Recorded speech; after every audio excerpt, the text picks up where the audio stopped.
আসসালামু আলাইকুম, সবাই কেমন আছি?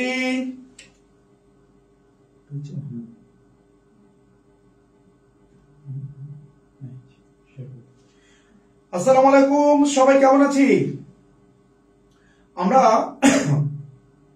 সবাই একটু কমেন্ট করে জানাবো যে আমরা সবাই কেমন আছি। সবাই কেমন আছি একটু কমেন্ট করবো। আর সবাই আমার কথাগুলো ক্লিয়ারলি শুনতে পাচ্ছ কিনা, আমার কথাগুলো তোমরা ক্লিয়ারলি শুনতে পাচ্ছ কিনা সবাই একটু আমাকে কমেন্ট করে জানাও। আমার কথাগুলো তোমরা শুনতে পাচ্ছ কিনা সবাই একটু কমেন্ট করে জানাও সবাই। আর তোমরা দেখতে পাচ্ছ আজকে আমাদের সাথে কিন্তু তোমাদের একজন আপু যুক্ত হয়েছে। এই আপুকে কারা কারা চিনো দেখে একটু কমেন্ট করে দাও। তোমাদের মধ্যে থেকে কেউ কেউ আপুকে চিনো? সব একটু কমেন্ট করে দাও তোমাদের মধ্যে কেউ কি আমাদের আপুকে চিনো কিনা। খুবই ফাটাফাটি অত্যন্ত চমৎকার একটি ক্লাস আজকে হবে ইনশাআল্লাহ। তো সবাই একটু ক্লিয়ারলি শুনতে পাচ্ছি কিনা আমরা একটু কমেন্ট করে জানাবো। আর তোমরা অবশ্যই ক্লাসটি শেয়ার করে দিবা, যেহেতু অত্যন্ত গুরুত্বপূর্ণ একটি ক্লাস হবে, তাই আমরা অবশ্যই ক্লাসটি শেয়ার করব। কারণ তোমরা জানো যে আমি ইমন স্যার সবসময় তোমাদের পাশে আছি। সো তোমরা ভালো কিছু করো, এটা আমি চাইবো। আর ভালো কিছু করার জন্য আমাদের আজকের এই ক্লাস। তোমরা আমার পাশে থেকে দেখতে পাচ্ছ অত্যন্ত ট্যালেন্ট এবং মেধাবী একজন ছাত্রী, হরিপ্রস কলেজ থেকে এইচএসসি পাস করে এবছর ঢাকা বিশ্ববিদ্যালয়ে ভর্তি পরীক্ষায় 208তম হয়েছে।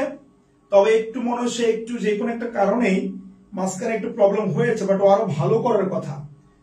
সো আমি তোমাদের সবাইকে একটু রিকোয়েস্ট করব, তোমরা অবশ্যই টপার যাদেরকে বলে, যেমন তিথি ক্লাস নিয়েছে এর আগে তোমরা দেখতে পাচ্ছ অত্যন্ত চমৎকার ক্লাস কিন্তু তিথি নিয়েছিল।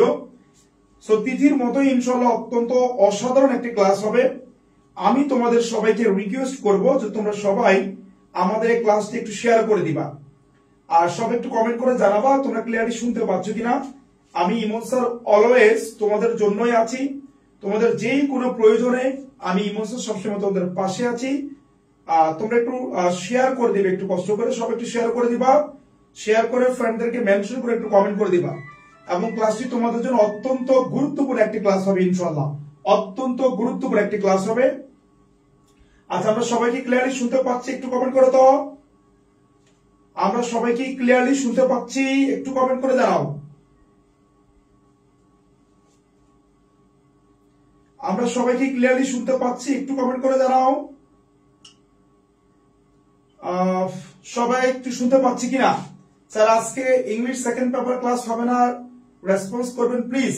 দূর যে বলি আজকে তো বাংলা ক্লাস আমি বলেছি ভাই, তুমি যদি আমার পেইড ব্যাচের হয়ে থাকো তাহলে পেইড ব্যাচের ক্লাসে আমরা পেইড ব্যাচের ঘোষণা দিব। হ্যাঁ, আব্দুর রহমান মুরাদ বলেছে আপনি কেমন আছেন? আমি ভালো আছি। নীলিফার আইন বলেছে আসসালামু আলাইকুম স্যার। ওয়ালাইকুম আসসালাম। তুর্য বলেছে স্যার আসসালামু আলাইকুম। ওয়ালাইকুম আসসালাম। আচ্ছা, সবে একটু ক্লাসটি শেয়ার করে দিবা। আমরা ইনশাআল্লাহ আমাদের কাঙ্ক্ষিত 150 জয়েন করলেই কিন্তু আমরা ক্লাসে শুরু করব। তার আগে তোমাদেরকে বলে রাখি, তোমাদের এইচএসসি পরীক্ষা কিন্তু খুবই কাছাকাছি চলে আসছে। এই সময় তোমাকে কোনোভাবে সময় নষ্ট করতে দেওয়া যাবে না। অর্থাৎ এখন প্রচুর পরিমাণে পড়াশোনা করতে হবে, সর্বোচ্চটুকু দিয়ে তোমাকে ট্রাই করতে হবে যাতে তোমার কাঙ্ক্ষিত পরীক্ষায় ভালো একটা ফলাফল আসতে পারে। ওকে, আচ্ছা আমরা সবাই একটু শেয়ার করি। আর আমাদের ক্লাসে আমরা কিন্তু বলেছিলাম আমাদের ক্লাসে সর্বোচ্চ শেয়ারকারী, সর্বোচ্চ মেনশনকারী 3 জনকে কিন্তু আমরা গিফট দিচ্ছি। আবার বলছি, আমাদের ক্লাসে সর্বোচ্চ শেয়ারকারী এবং সর্বোচ্চ মেনশনকারী 3 জনকে কিন্তু আমরা গিফট দিচ্ছি বিকাশের মাধ্যমে। অর্থাৎ যে সবচেয়ে শেয়ার করবে, সবচেয়ে মেনশন করবে, ফার্স্ট যে সে গিফট পাবে 300 টাকা, সেকেন্ড 200 টাকা এবং থার্ড যে হবে সে পাবে 100 টাকা। সো আমাদের ক্লাসটি যেহেতু অত্যন্ত গুরুত্বপূর্ণ, গিফট রয়েছে, সব একটু শেয়ার করবা। আর তোমরা যারা শেয়ার করবা সবাই একটু আমাদের স্ক্রিনশট দিয়ে ইমন স্যার পেজে সব একটু নক দিবা। স্ক্রিনশট দিয়ে ইমন স্যার পেজে নক দিবা, ইমন স্যার পেজে পাঠাবো। ওকে, তো সবাই একটু বলো সবাই কেমন আছি, সব একটু কমেন্ট করি। আচ্ছা, তোমরা সবাই একটু কিন্তু ক্লাসে শেয়ার করে দিবা। ক্লাসটা যেহেতু তোমাদের জন্য অত্যন্ত কার্যকর হবে এবং অত্যন্ত বেশি কি বলতো ইফেক্টিভ হবে, এজন্য আমি সবাইকে রিকোয়েস্ট করবো তোমরা ক্লাসে শেয়ার করে দিবা। এবং আজকে মানব কল্যাণ, তোমাদের যে প্রবন্ধটি রয়েছে এইচএসসির মেইন বইয়ে, এই মানব কল্যাণ থেকে ইম্পর্টেন্ট সবচেয়ে গুরুত্বপূর্ণ 50টি এমসিকিউ। ওকে, 50টি এমসিকিউ তোমরা পড়বা এবং ইনশাআল্লাহ এই 50টি এমসিকিউ থেকে তুমি যেখানে পরীক্ষা দিবা মানব কল্যাণে এর বাইরে প্রশ্ন আসবে না, তুমি যেই বোর্ডেই পরীক্ষা দাও না কেন। কারণ মানাল খুব ট্যালেন্ট একটা মেয়ে এবং সে হলিক্রস কলেজের অলওয়েজ টপার ছিল, ফার্স্ট সেকেন্ড থার্ডে অলওয়েজ ছিল এবং ঢাকা বিশ্ববিদ্যালয়ে কিন্তু ভালো করেছে, অন্যান্য বিশ্ববিদ্যালয়ে চান্স পেয়েছে। আমি ওকে রিকোয়েস্ট করেছি এমন একটি ক্লাস নেওয়ার জন্য যেখান থেকে স্টুডেন্ট 4টা 5টা 6টা পর্যন্ত সর্বোচ্চ কমন পেতে পারে ইনশাআল্লাহ। সো এই ক্লাসটি ভালো করে করলে তোমার এর বাইরে আর কিছু লাগবে না। ওকে, কোনা বলেছে আপু শুরু করেন তাড়াতাড়ি। কোনা একটু ধৈর্য সহ্য থাকতে হবে ভাই, যদি ধৈর্য না থাকে তাহলে তুমি ক্লাস করবে কিভাবে? ধৈর্য থাকতে হবে, তাহলে তুমি সফল হতে পারবে ইনশাআল্লাহ। আচ্ছা, সব একটু কমেন্ট করে দেখি কারো কোনো কথা আছে কিনা, সব একটু কমেন্ট করি কারো কোনো কথা আছে কিনা এভরিওয়ান। আচ্ছা ভাইয়া ভালোভাবে সাজেশন দিয়ে দেন, ইনশাআল্লাহ সাজেশন দিব। তুর্য অনেককে মেনশন করেছে, thank you very much. Israt Jan বলছে আসসালামু আলাইকুম। ওয়ালাইকুম আসসালাম। আচ্ছা, সব একটু শেয়ার করে দাও না কেন, সবাই জয়েন করলে আমরা ক্লাস শুরু করে দিব, তোমরা সব একটু শেয়ার করে দাও এভরিওয়ান, সবাই একটু শেয়ার করে দাও, সব একটু শেয়ার করে দিবা। সর্বোচ্চ শেয়ার হলেই কিন্তু আমরা আমাদের ক্লাসটি শুরু করে দিব সবাই।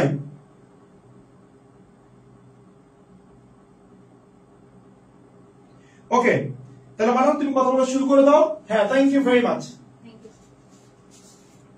Hello everyone, good evening. সবাই কেমন আছি? আমাকে কি দেখা যাচ্ছে ক্লিয়ারলি? একটু কমেন্টে জানাও আমাকে দেখা যাচ্ছে এবং আমার কথা কি লাউড এন্ড ক্লিয়ার কিনা, একটু আমাকে জানাও কমেন্টে।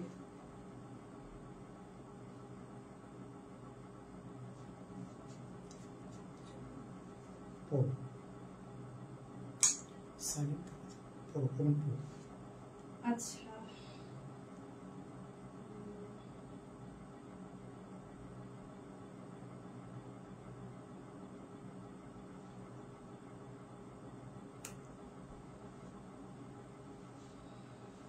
আচ্ছা ঠিক আছে, তোমরা লিখেছো যে ক্লিয়ার।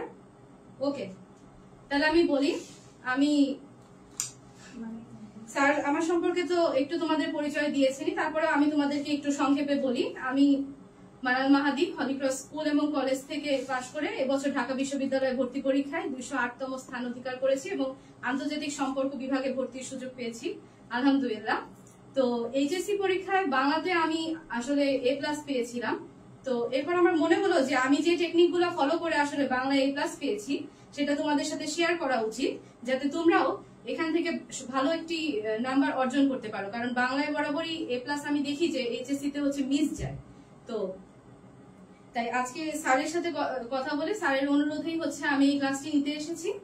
তো এখানে মানব কল্যাণ এই টপিকটা থেকে তোমাদেরকে 50টা এমসিকিউ করানো হবে, যাতে তোমাদের হচ্ছে এই টপিকের উপর আর কোনো সমস্যা না থাকে। এভাবে আমি এমসিকিউ গুলো আসলে সিলেক্ট করার চেষ্টা করেছি এবং ইনশাআল্লাহ তোমরা এই টপিক থেকে 5 থেকে 6টা এমসিকিউ কমন পাবে।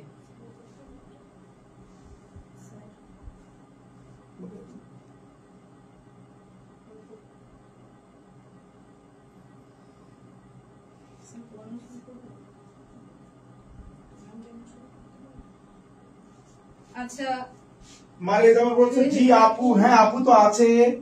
ইতি বলেছে কেমন আছেন আপু? জি আমি ভালো আছি। জি,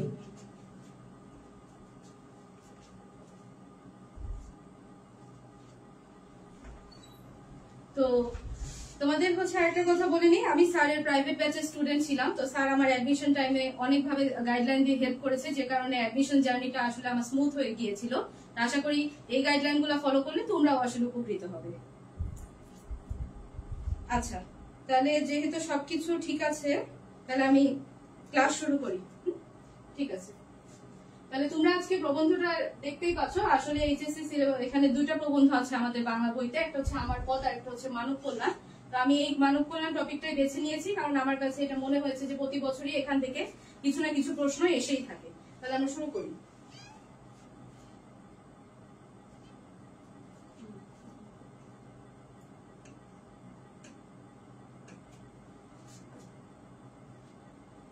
আচ্ছা, স্ক্রিনে আসা প্রশ্নটা তোমরা আসলে দেখতে পাচ্ছ যে আবুল ফজল মূলত কোন ধরনের সাহিত্যিক ছিলেন। এর অ্যান্সারটা তোমরা একটু করবে। ক চিন্তাশীল প্রাবন্ধিক, খ মননশীল নাট্যকার, গ সমাজচিন্তক ঔপন্যাসিক, এবং ঘ হচ্ছে যুক্তিশীল কথাশিল্পী। তোমরা একটু কমেন্ট করো সঠিক অ্যান্সারটা কি হবে।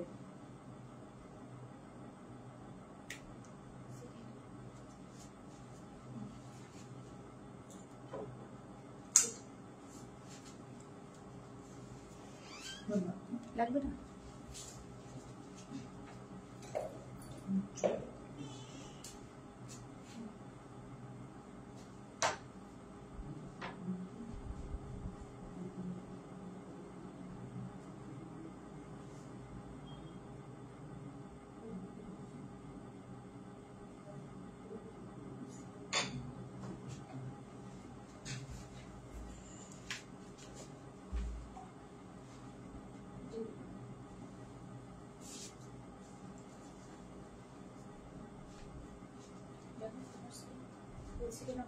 তো তোমরা তো আবুল ফজলের জীবনী সবাই পড়েছো, তো তোমরা বলো এখানে উনি কোনটা হবে।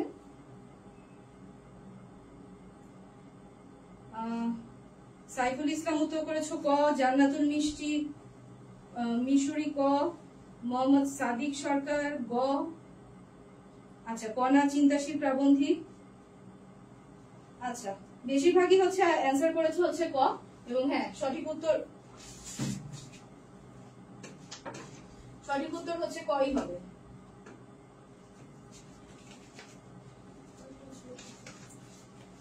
কারণ এখানে বইয়ের মধ্যে একটা লাইন ছিল যে তিনি মূলত কথাশিল্পী হিসেবে খ্যাতি অর্জন করলেও কিন্তু ছিলেন তিনি চিন্তাশীল প্রাবন্ধিক। তো সেই দৃষ্টিভঙ্গি থেকে আমরা হচ্ছে এখানে ক হচ্ছে সঠিক উত্তর হবে। আচ্ছা পরের প্রশ্ন চলে যাই। আচ্ছা এটাও হচ্ছে ওনার জীবনী থেকে, এটারও তোমরা উত্তর করো যে চৌচির কোন ধরনের রচনা, উপন্যাস, ছোট গল্প, নাটক, প্রবন্ধ। এটাও তোমাদের জানার কথা। একটু দ্রুত উত্তর করি। আচ্ছা সোহাগ শিকদার ক, মেহবুবা ইসলাম ক। আচ্ছা ঠিক আছে,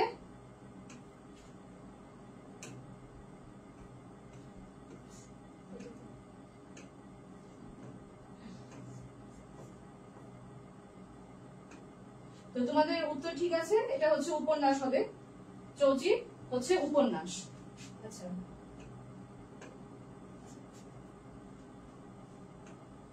এরপরে প্রশ্নের উত্তর করা। আবুল ফজলের লেখা রাঙা প্রভাত কোন জাতীয় হচ্ছে রচনা, উপন্যাস, নাটক, ছোট গল্প, প্রবন্ধ। দ্রুত উত্তর করি। তোমরা লিখেছো আচ্ছা ক উপন্যাস, মিমি আক্তার বলেছে উপন্যাস, লাবণী ক। ঠিক আছে এটা উপন্যাস হবে। তাহলে তার হচ্ছে রাঙা প্রভাত এবং হচ্ছে চৌচির, এই দুইটা হচ্ছে তার উপন্যাস।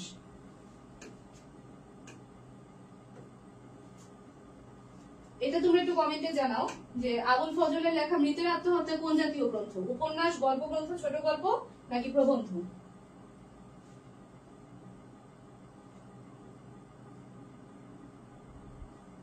জি ভালো আছি আমি, আলহামদুলিল্লাহ। আচ্ছা তোমরা সোহাগ শিকদার বলেছো ঘ প্রবন্ধ।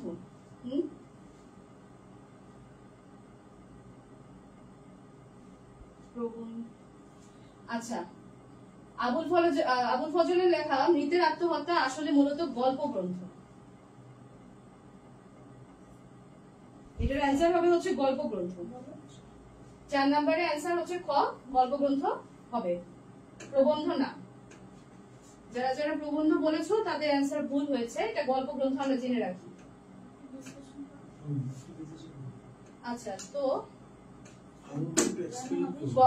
গল্প গ্রন্থ হচ্ছে যে আমরা জানি আবুল ফজলের লেখা গল্প গ্রন্থ হচ্ছে দুইটা, একটা হচ্ছে মাটির পৃথিবী আর একটা হচ্ছে মৃতের আত্মহত্যা। তো এখানে হচ্ছে তার গল্প গ্রন্থ।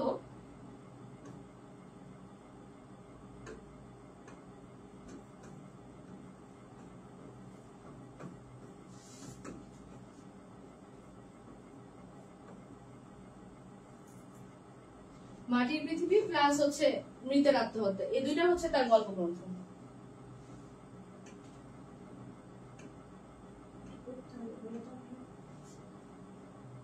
তোমরা অনেকেই হচ্ছে এখন এগুলো ভুল করছো, কিন্তু এগুলো ভুল করা যাবে না, এখান থেকে কিন্তু প্রশ্ন আসে, তো সুতরাং তোমাদের এটা গুরুত্ব দিয়ে পড়তে হবে। আচ্ছা, এবার 5 নম্বরে অ্যান্সার করে দাও। নিচের কোনটির রচয়িতা হচ্ছে আবুল ফজল? সাহিত্য সংস্কৃতি সাধনা, সংস্কৃতির ভাঙা সেতু, সংস্কৃতি কথা, না সভ্যতার সংকট? 5-এর অ্যান্সার করি সবাই। আচ্ছা, অনেকে বলেছো 5-এর ক। আমরা 5-এর অ্যান্সার করবো, আমাদের 4 শেষ। 5-এর ক, হ্যাঁ করা বলেছো 5-এর ক, ঠিক আছে। 5-এর হচ্ছে কই হচ্ছে অ্যান্সার, সাহিত্য সংস্কৃতি সাধনা। আচ্ছা, এটা হচ্ছে আবুল ফজলের লেখা, কারণ এখানে হচ্ছে উনার এর পাশাপাশি আরো কিছু আছে, যেমন সমাজ সাহিত্য ও রাষ্ট্র আছে, তারপর সাহিত্য সংস্কৃতি ও জীবন আছে, তারপর 21 মাথা নত না করা, তো এগুলো হচ্ছে তার সব প্রবন্ধ, এগুলো মূলত প্রবন্ধ। তো সংস্কৃতির ভাঙা সেতু একটা প্রবন্ধ, যেটা হচ্ছে লেখা আখতারুজ্জামান ইলিয়াসের। সংস্কৃতি কথা লেখা হচ্ছে মোতাহের হোসেন চৌধুরীর, আর সভ্যতার সংকট লেখা হচ্ছে রবীন্দ্রনাথ ঠাকুরের। সংস্কৃতি ভাঙা সেতু আখতারুজ্জামান ইলিয়াসের।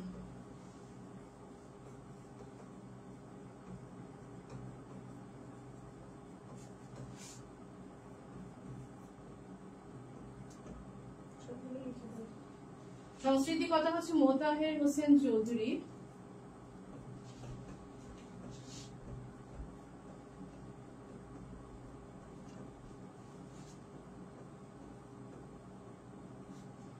আর সভ্যতার সংকট হচ্ছে রবীন্দ্রনাথ ঠাকুর, এবং এগুলা হচ্ছে প্রত্যেকটাই প্রবন্ধ।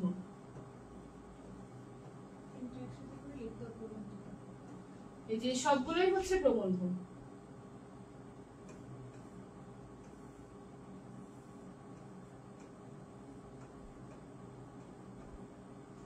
আশা করি বুঝতে পেরেছি। ঠিক আছে, তাহলে আমরা পরের কোশ্চেনে চলে যাই। আচ্ছা, সাহিত্য সংস্কৃতি ও জীবন রচনাটির লেখক কে? এটা একটু আগেই বললাম, আশা করি তোমরা এখন বলতে পারবে।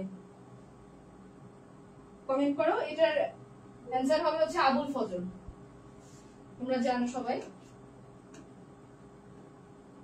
নেক্সট প্রশ্নে চলে যাই। মানবতন্ত্র প্রবন্ধটির লেখক কে? তোমরা একটু কমেন্ট করে জানাও তো, মানবতন্ত্র প্রবন্ধটির লেখক কে?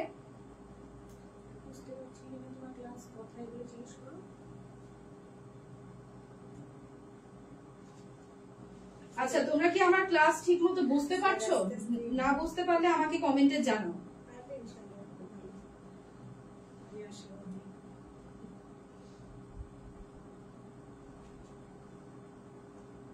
আচ্ছা, অনেকে বলেছো হচ্ছে যে ঘ অ্যান্সার হবে মানবতন্ত্র প্রবন্ধটি লেখক, এবং তোমাদের অ্যান্সার ঠিক আছে, এটা হচ্ছে ঘ অ্যান্সার হবে। ওকে, তাহলে আমরা নেক্সট কোশ্চেনে যাই। নিজের কোনটা আবুল ফজলের প্রবন্ধ জাতীয় রচনা? এটা একটু জানাও তো আমাকে দ্রুত, যে কোনটা আবুল ফজলের হচ্ছে প্রবন্ধ জাতীয় রচনা। আচ্ছা, আফরিন আয়েশি লিখেছো যে হ্যাঁ বুঝছি, নাইম লিখেছো হ্যাঁ ম্যাম ঠিক আছে। আচ্ছা, থ্যাংক ইউ, তোমরা বললেই হচ্ছে আমি আসলে মুভ অন করতে পারবো। জি পারছি। আচ্ছা, নীলুফার লিখেছো, আচ্ছা থ্যাংক ইউ। ওকে, এবার আমরা 8 নম্বর প্রশ্নের উত্তরটা করি তাড়াতাড়ি।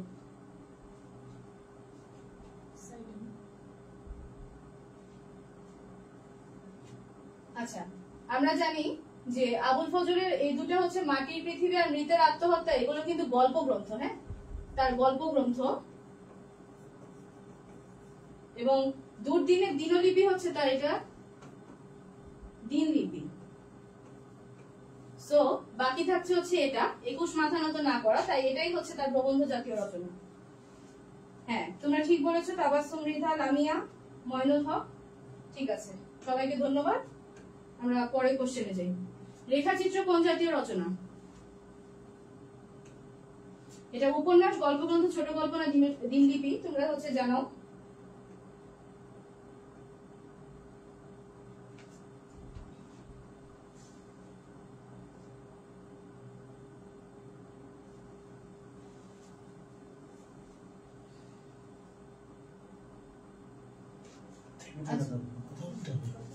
তোমরা এখানে হচ্ছে রেখাচিত্র রচনা, এটা আচ্ছা আবুল ফজলে হচ্ছে মূলত উপন্যাস তোমরা জানো, গ্রন্থ জানো, ছোট গল্প জানো, এখন হচ্ছে দিনলিপির মধ্যে অন্তর্ভুক্ত হচ্ছে রেখাচিত্র আর দুর্দিনের হচ্ছে দিনলিপি। হ্যাঁ, এটা ওনার জীবনীতেই আছে এবং এটা তোমরা জানো আশা করি। আমরা পরের প্রশ্নে যাই। আচ্ছা, দুর্দিনের দিনলিপি কে রচনা করেছেন? তোমরা কমেন্টসে একটু তাড়াতাড়ি লেখো, দুর্দিনের দিনলিপি কে রচনা করেছেন?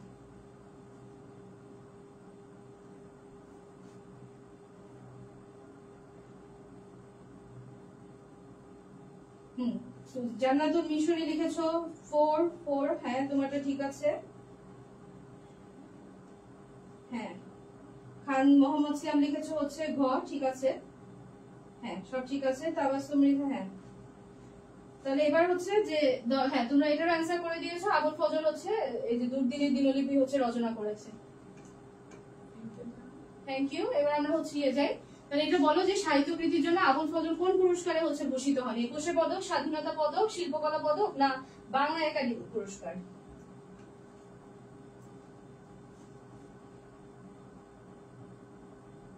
আচ্ছা, তোমরা হচ্ছে অনেকে বলেছো ইসরাত জাহান ঘ বলেছো, আশিক আব্দুল্লাহ ঘ, হ্যাঁ ঠিক আছে। 10 এর অ্যানসার আবুল ফজল কনা, লিমারগাল, ওকে ঠিক আছে। এরপরে হচ্ছে হ্যাঁ, এবার 11 নম্বরের অ্যানসারটা হচ্ছে তোমরা করে দাও যে উনি আসলে কোন পদকে হচ্ছে ভূষিত হন বা কোন পুরস্কার তিনি পান। হ্যাঁ, নাফিয়া তাসনিম ঘ লিখেছো, সোনিয়া বেগম ঘ লিখেছো, মারিয়া জামান ঘ লিখেছো, সবাইটাই ঠিক আছে এবং সবাইকে ধন্যবাদ। হ্যাঁ, কনা বলেছো বাংলা একাডেমি লামিয়া, একদম বাংলা একাডেমি হচ্ছে অ্যানসার। তার মানে বোঝা যাচ্ছে যে তোমরা তার জীবনীটা ভালো করেই পড়েছো। আচ্ছা, আবুল ফজল কত খ্রিস্টাব্দে মৃত্যুবরণ করেন? 1973, 1983। আচ্ছা, তোমাদের একটা ঘোষণা দিচ্ছি, সেটা হলো যে আমাদের ক্লাস সর্বোচ্চ শেয়ার এবং সর্বোচ্চ কিন্তু মেনশনকারী 3 জনকে কিন্তু আমরা পুরস্কৃত করছি। গত ক্লাসে যে 3 জন বিজি হয়েছ তাদের নাম কিন্তু আজকের ক্লাসের শেষে আমরা ঘোষণা করব, কিন্তু শর্ত হলো নাম ঘোষণার সাথে তুমি যদি না থাকো তাহলে কিন্তু তুমি পুরস্কার পাবা না। সো তোমাকে অবশ্যই গতকালকে পুরস্কার আজকে পেতে হলে তোমাকে ক্লাসে থাকতে হবে, প্রথম কথা। আর আজকে যারা সর্বোচ্চ শেয়ার করবে, সর্বোচ্চ মেনশন করে কমেন্ট করবে, তাদেরকেও কিন্তু আমি পুরস্কৃত করব। সো সবাই শেয়ার করবা, মেনশন করে কমেন্ট করবে এবং শেয়ার করে স্ক্রিনশট দিয়ে সেটা আমাদের ইমোশনাল পেজে তুমি দিয়ে দিবা, ক্লিয়ার? আর ম্যাডাম যেগুলো পড়াচ্ছে এগুলো টপ মোস্ট ইম্পর্টেন্ট, তুমি পারো কি পারো না এটা ইম্পর্টেন্ট না, এখান থেকে পরীক্ষা আসবে ইনশাআল্লাহ। সবাই একটু কমেন্ট করে ইনশাআল্লাহ, সবাই একটু কমেন্ট করে ইনশাআল্লাহ।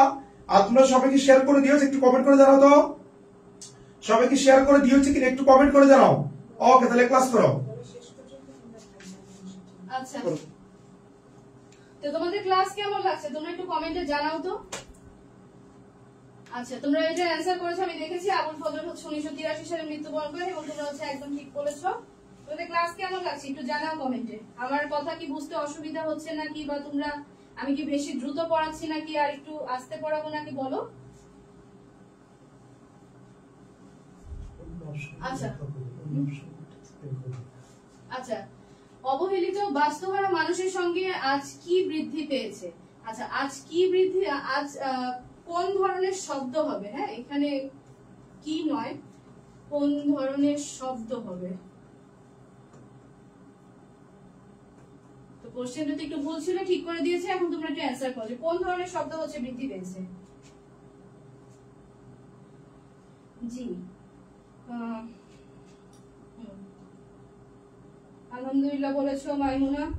এইচ আরফাত, জি আলহামদুলিল্লাহ ভালো লাগছে। তোমা বলেছো, মারিয়া জামান বলেছো ইনশাআল্লাহ। আচ্ছা, সবাইকে অনেক ধন্যবাদ। এবার তোমরা 13 নম্বরে হচ্ছে অ্যানসারটা করো যে কোন ধরনের শব্দ হচ্ছে বৃদ্ধি পেয়েছে। মানব অপমান, রিলিফ, মানবতা নাকি সেবাধর্মী সংস্থা?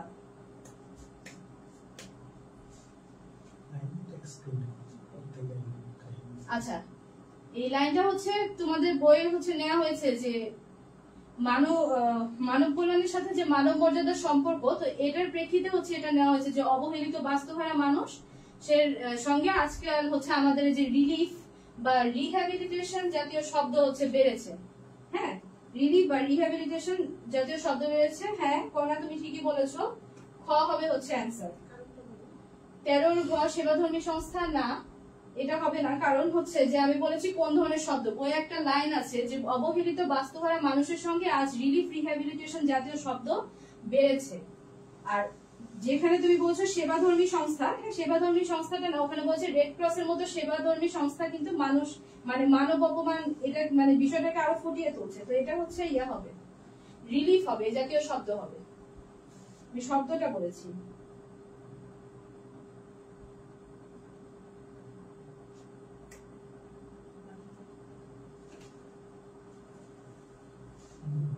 ওকে,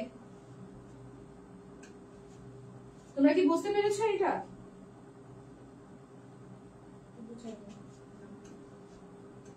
না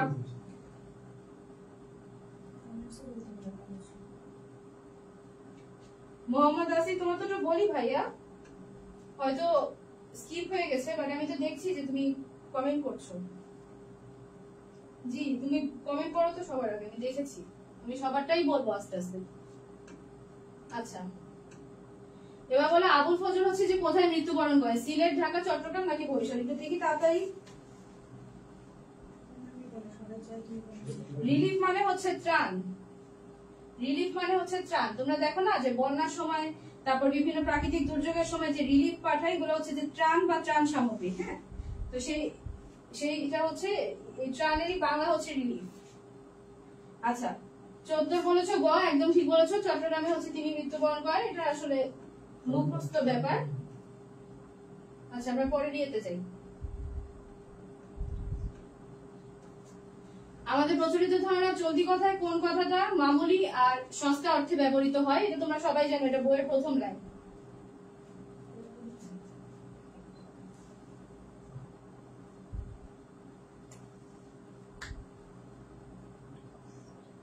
হ্যাঁ,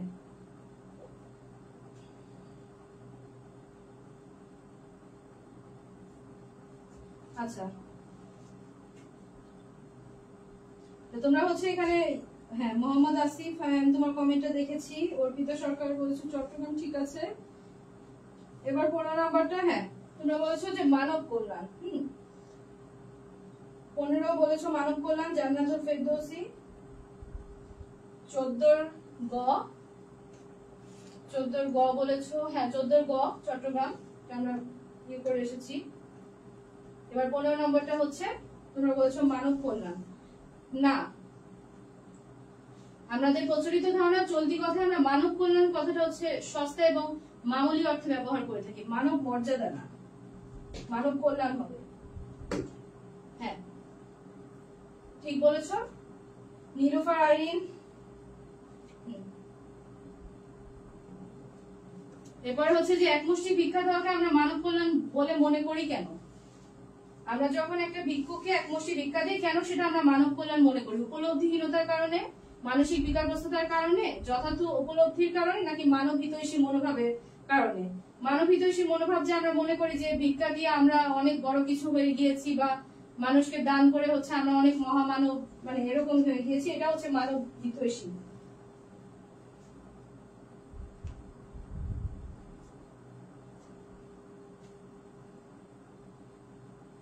আচ্ছা, 16 গ বলেছো সবার আগে, জান্নাতুল ফেরদৌসী, মাইশা জান্নাত ডি বলেছো, সঞ্জিতা সুলতানা, কৃষ্ণ রয়, আচ্ছা মোহাম্মদ আসিফ বলেছো ঘ। একমুষ্টি ভিক্ষা দেওয়াকে আমরা মানব কল্যাণ মনে করি কেন? এটা সঠিক অ্যান্সার হবে হচ্ছে উপলব্ধিহীনতার কারণে।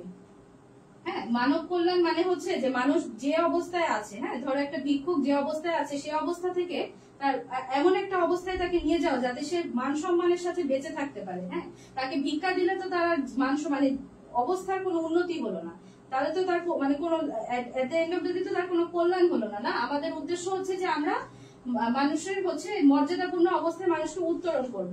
আমরা তো এটা মানবহিত, এর জন্য হবে হচ্ছে উপলব্ধিহীনতার কারণে আমরা মনে করি যে ভিক্ষা দেওয়াই হচ্ছে আমাদের মানব কল্যাণ, কিন্তু আসলে সেটা না। আমাদের মধ্যে সেই উপলব্ধিটাই নাই যে আসলে মানব কল্যাণ মানে হচ্ছে মানুষের খারাপ অবস্থা থেকে ভালো অবস্থায় হচ্ছে উত্তরণ ঘটানো। বুঝতে পেরেছো?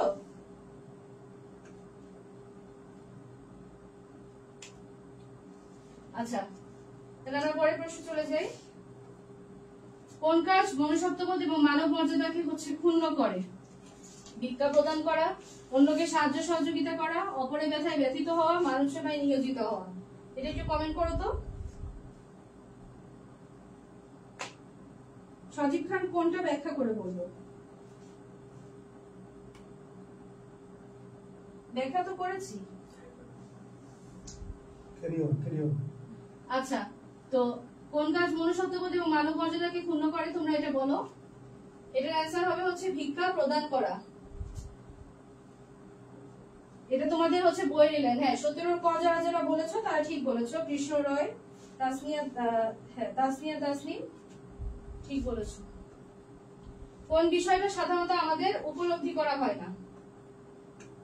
কোন বিষয়টা উপলব্ধি করা হয় না? মানুষকে অপমানিত করা, মানুষকে বঞ্চিত করা, মানব মর্যাদাকে ক্ষুণ্ণ করা, নাকি মানুষকে সাহায্য সহযোগিতা করা? কোন বিষয়টা আমাদের উপলব্ধি করা হয় না?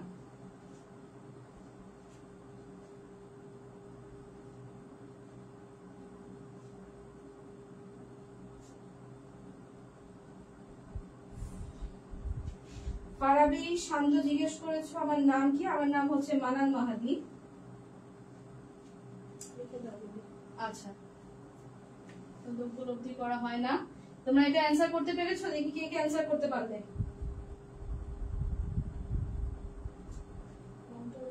আচ্ছা, এটার অ্যান্সার হবে হচ্ছে যে মানব মর্যাদাকে হচ্ছে ক্ষুণ্ণ করা। এটার অ্যান্সার হবে হচ্ছে মানব মর্যাদাকে ক্ষুণ্ণ করা। হ্যাঁ, 18 গ সবার আগে বলেছে হচ্ছে তাবাসসুম, মৃধা, সোনিয়া বেগম। ওকে, তোমাদেরকে অনেক ধন্যবাদ। এবার আমরা সামনে আগাই। আচ্ছা, উপরের হাত সবসময় নিজের হাত থেকে শ্রেষ্ঠ, এই কথাটি কে বলেছেন? আবুল ফজল, গৌতম বুদ্ধ, ইসলামের নবী, নাকি জনৈক ঋষি? এটা নিয়ে কিন্তু একটা কনফিউশন ক্রিয়েট হয়, যেটা লেখক বলেছেন না কে বলেছেন। যেহেতু এটা হচ্ছে প্রবন্ধের ভিতরের একটা লাইন, দেখি তোমরা কি জানো এটা কে বলেছে।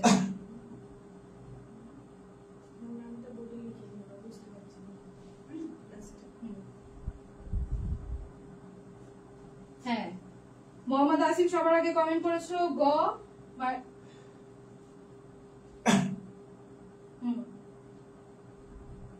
গ কমেন্ট করেছো। রেজওয়ান সাজিদ, হ্যাঁ গ কমেন্ট করেছো, ঠিক আছে।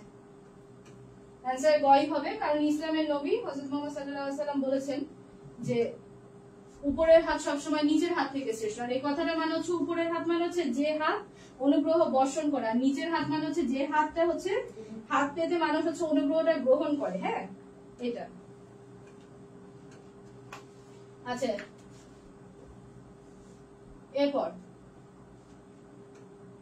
এবার হচ্ছে নিচের হাত বলতে তোমরা কোনটাকে বুঝো একটু কমেন্ট করো তো।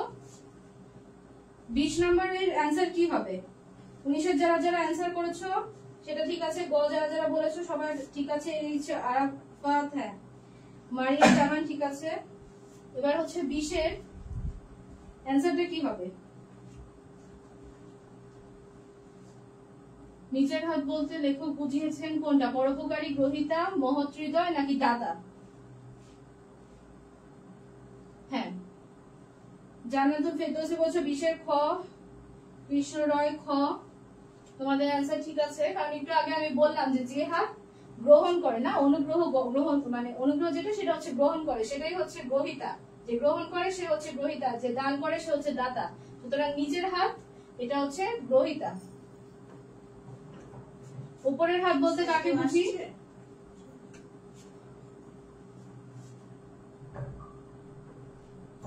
উপরের হাত বলতে আমরা হচ্ছে কোনটা বুঝিয়েছে? পরোপকারী, গ্রহিতা, মহৎ হৃদয়, নাকি হচ্ছে দাতা? তোমরা এটা সম্পর্কে কি জানো দেখি। ইজি, তোমরা পারবে।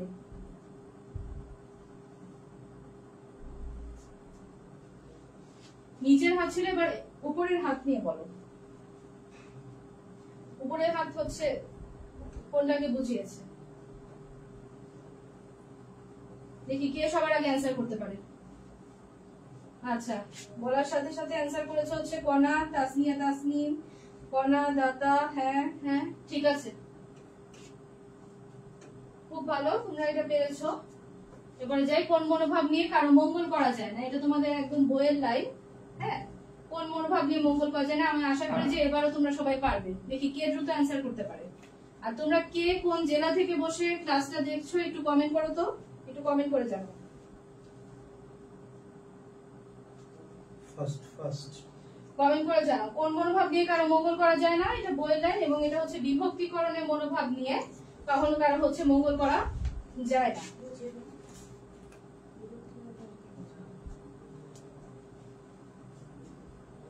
বিভক্তিকরণের মনোভাব নিয়ে কারো মঙ্গল করা যায় না মানে হচ্ছে যে মানুষটা হচ্ছে অপরের কল্যাণ করবে তার এমন মনোভাব থাকা চলবে না যে আমি এর কল্যাণ করব কিন্তু ওর কল্যাণ করবো না, এরকম করে হবে না। করলে সবার সমগ্র সমাজের কল্যাণই তাকে হচ্ছে একসাথে করতে হবে, তবেই সেটা হচ্ছে মানব কল্যাণ হবে, তা না হলে এটা অন্য নেগেটিভ সাইডে হচ্ছে এটা নিয়ে যাবে। আচ্ছা, দান বা ভিক্ষা গ্রহণকারীর মাঝে কোনটা হচ্ছে প্রতিফলিত হয়? বিষণ্ণতা, সততা, মৌনতা এবং হচ্ছে দীনতা।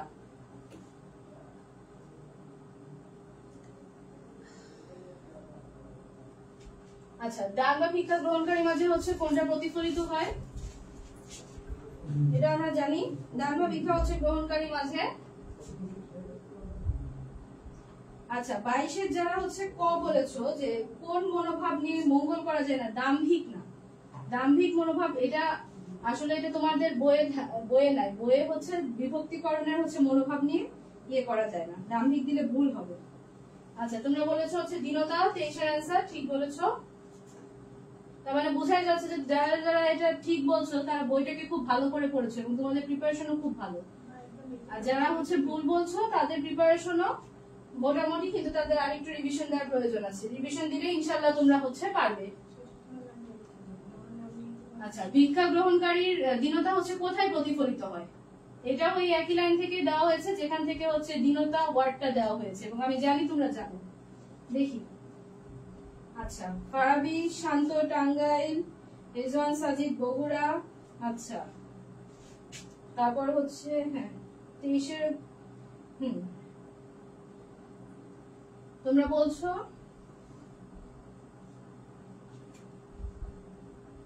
তাহলে হ্যাঁ তোমরা বলেছো বি। আচ্ছা, বি বলেছো ফারাবি শান্ত, কণা বলেছো হচ্ছে বি, পলি রক্ষিত বি। ওকে, হ্যাঁ আলমিনা আক্তার সেতু দিনাজপুর থেকে দেখছো। তাহলে এটা হচ্ছে সর্ব অবয়বে হচ্ছে প্রতিফলিত হয়। ভিক্ষা গ্রহণকারী দীনতা কোথায় প্রতিফলিত হয়? সর্ব অবয়বে, মানে তার পুরো হচ্ছে যে শরীর, চেহারা সবকিছুর মধ্যে। তোমরা দেখো না, যখন একজন মানুষকে আমরা ভিক্ষা দিই সে কি অনেক বেশি খুশি হয়? সে তো খুশি হয় না, সে কেমন দুঃখী এবং কেমন বিষণ্ণ একটা মন নিয়ে এসে হচ্ছে আমাদের মানে কাছে হাত পাতে। হ্যাঁ, তো এটা হচ্ছে পুরা তার অবয়ব, মানে পুরা তার যে স্ট্রাকচার, তার যে অঙ্গভঙ্গি, এসব দিয়েই হচ্ছে বোঝা যায় যে সে কতটা লজ্জিত। আচ্ছা, এরপর হচ্ছে ভিক্ষা গ্রহণকারী দীনতার প্রতিফলিত অবস্থানকে লেখক কি বলে হচ্ছে অভিহিত করেছেন? যে এই যে ভিক্ষা গ্রহণ করতে যারা হচ্ছে আসে, তো তাদের এই দৃশ্যটা যখন মানে সাধারণের চোখে পড়ে, হ্যাঁ, যে যখন কেউ দেখে যে কেউ ভিক্ষা করছে, তো এই দৃশ্যটা আসলে কেমন, হ্যাঁ, প্রতিফলিত অবস্থাকে লেখক হচ্ছে কি বলে অভিহিত করেছেন? লেখকের চোখে দৃশ্যটা ঠিক কিভাবে ধরা পড়েছে? নির্মোহ, যে কোনো মানে মোহ নাই, মানে একদম মানে বলতে গেলে যে কোনো নির্মোহ বলতে যে কোনো কিছুর প্রতি আকৃষ্টতা এরকম নাই, সাদা মাটা, নগণ্য, নাকি হচ্ছে বিভৎস, কোনটা?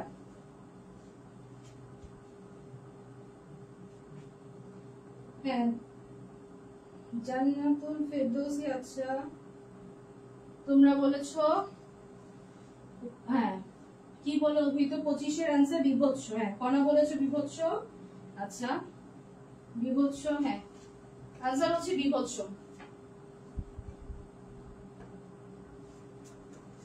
মনুষ্যত্ব আর মানব মর্যাদার দিক দিয়ে অনুগ্রহকারী আর অনুগৃহীতের মধ্যে পার্থক্য কেমন? এটা তোমাদের বইয়েরই একটা লাইন এবং এটা খুব ইম্পর্টেন্ট। মনুষ্যত্ব আর মানব মর্যাদার দিক দিয়ে যে অনুগ্রহ করে, হ্যাঁ, আর যে অনুগ্রহ পায়, তাকে হচ্ছে আমরা বলি অনুগৃহীত। অনুগৃহীত হচ্ছে যে অনুগ্রহ লাভ করে, যে অনুগ্রহ লাভ করে। ঠিক আছে, তো এদের মধ্যে আসলে পার্থক্যটা কেমন দেখি তোমরা কি জানো? 26-এর অ্যান্সার করো তো সবাই দ্রুত। আকাশ পাতাল কণা। কৃষ্ণ রয় বলেছ 26-এর ঘ নগণ্য না, 26-এর ঘ অ্যান্সার হবে না, 26-এর হচ্ছে ক আকাশ পাতাল পার্থক্য।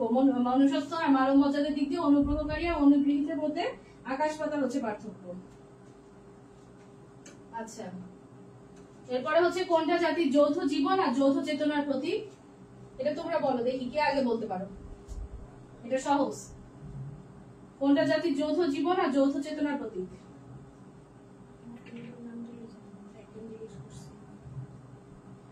থ্যাংক ইউ ফারাবি শান্ত, তুমি অনেকজনকে শেয়ার করেছো। তোমরা একটু বেশি বেশি করে শেয়ার করে দাও, তোমরা বেশি বেশি করে হচ্ছে ক্লাসটা শেয়ার করে দাও। কাজী জাহিদুল ইসলাম লিখছো ব্রাহ্মণবাড়িয়া থেকে ক্লাস করছো, ওকে। আচ্ছা, এবার 27 অ্যান্সারটা করে দাও তো, এটা সহজ। কণা সবার আগে অ্যান্সার করেছো 27 ক। তোমরা বেশি বেশি করে শেয়ার করে দাও ক্লাসটা, হ্যাঁ।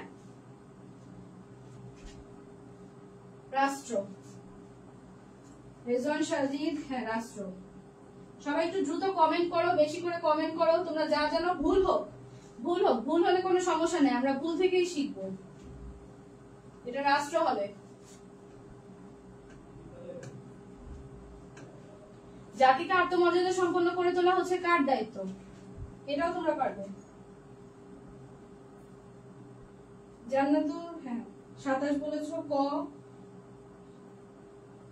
মারিয়া ইসলাম ক বলেছো, মারিয়া জামান ক বলেছো। আচ্ছা, জান্নাতুল মিশরি বলেছো ক। আচ্ছা, ভেরি গুড। সুমাইয়া আক্তার ক। তোমরা তো অনেক ভালোই পারো সবাই। আচ্ছা, এরপর হচ্ছে জাতিকে আত্মমর্যাদা সম্পন্ন করে তোলা রাষ্ট্রের, জনগণের, সমাজের না পরিবারের? এটা হবে কি অ্যান্সার? 28 ক, রাষ্ট্রের দায়িত্ব হবে।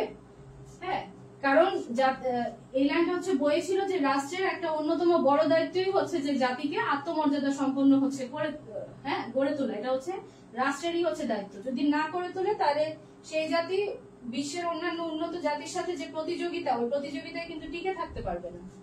হ্যাঁ, তারা হচ্ছে পিছিয়ে পড়বে। এবং এই দায়িত্বটা রাষ্ট্রকেই নিতে হবে যে তাদের দেশের প্রত্যেকটা নাগরিকই যেন কি হয়, আত্মমর্যাদা সম্পন্ন হয়। কিসের বিবর্তনে আমরা এখন বৃহত্তর মানবতার অংশ? কিসের বিবর্তনে আমরা এখন বৃহত্তর হচ্ছে মানবতার অংশ?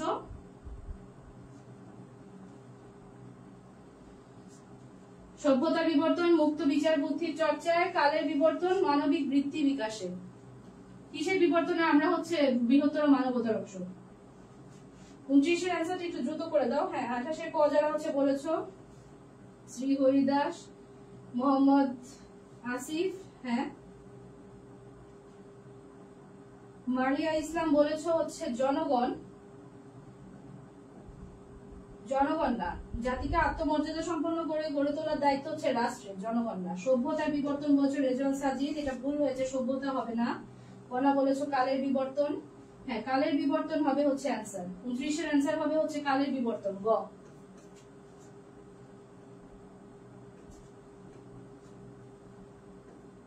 আচ্ছা, relationship is the fundamental truth of the world of appearance. এই প্রশ্নটা হচ্ছে বোর্ড পরীক্ষায় এসেছিল কোন একটা, দেখি তোমরা এটা অ্যান্সার করতে পারো কিনা। এই প্রশ্নটা বোর্ড পরীক্ষায় এসেছিল। আচ্ছা, অদৃশ্য মায়া লিখেছো, হ্যাঁ।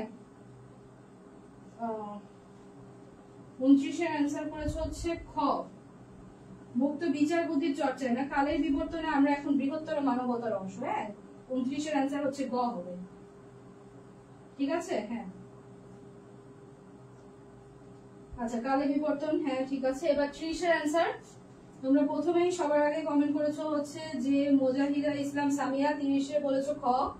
আচ্ছা, খ জান্নাতুল মিশরি খ বলেছো, এসআই বলেছো হচ্ছে খ, জান্নাতুল মিশরি বলেছো হচ্ছে খ। হ্যাঁ, আয়েশা বিনতে কালের বিবর্তনে, হ্যাঁ তুমি ঠিকই বলেছো কালের বিবর্তনে। আর রবীন্দ্রনাথ বলেছো রেজাউল সাজিদ, একদম রবীন্দ্রনাথ ঠাকুর। আচ্ছা, রবীন্দ্রনাথ ঠাকুর এবং রিলেশনশিপ, এটা হচ্ছে তিনি বলেছিলেন। এই উক্তিটা হচ্ছে হিবার্ট ইয়েতে সম্মেলনে। হ্যাঁ, তিনি এই উক্তিটা হচ্ছে যেটা বলেছিলেন সেটা হচ্ছে তোমরা জানো।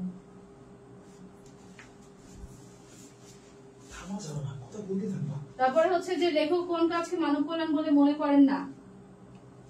রবীন্দ্রনাথ হিবার্ট বক্তৃতা মালায় হচ্ছে বলেছিল। এবার তোমরা হচ্ছে ইয়ে করো, 31 অ্যান্সারটা করো যে লেখক কোন কাছে মানব কল্যাণ বলে মনে করেন না, অপরের কল্যাণে আত্মস্বার্থ বিসর্জন দেওয়াকে, অপরের ব্যথায় ব্যথিত হওয়াকে, অপরের সাহায্য সহযোগিতা করাকে, করুণা বশবর্তী হয়ে হচ্ছে দান খয়রাতকে।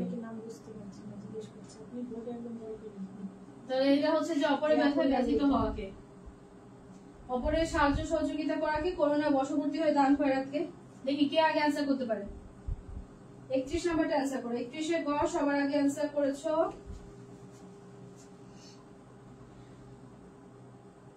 আচ্ছা, যারা ঘ অ্যান্সার করেছো 31 এর, তাদেরটা আসলে ভুল হয়েছে। হ্যাঁ, করুণার বশবর্তী হয়ে দান খয়রাতকে হচ্ছে লেখক মানব কল্যাণ মনে করে না। হ্যাঁ,